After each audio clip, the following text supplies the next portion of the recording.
Click the subscribe button, hit the bell icon to never miss another update. One day, Imam Ali insisted that his wife ask him for something. After much insistence, she agreed and asked for a pomegranate. As Imam Ali bought one pomegranate from the market, he was happy that he found the only pomegranate left in the city market and bailed to complete his wife's wish.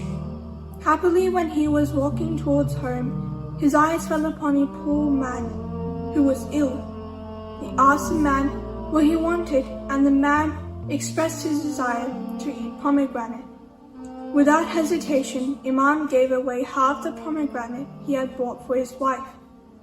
But the man's weakness required the other half to be consumed, so Imam Ali gave the other half to him as well.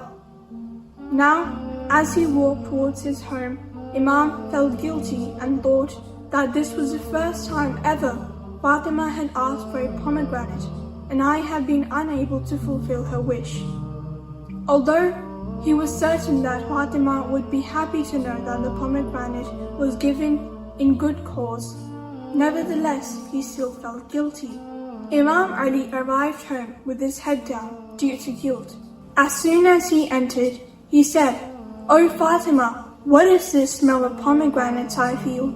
She said, "Oh Ali, these pomegranates are what you sent. You gave away one to a beggar, and in return, Allah has sent them from paradise."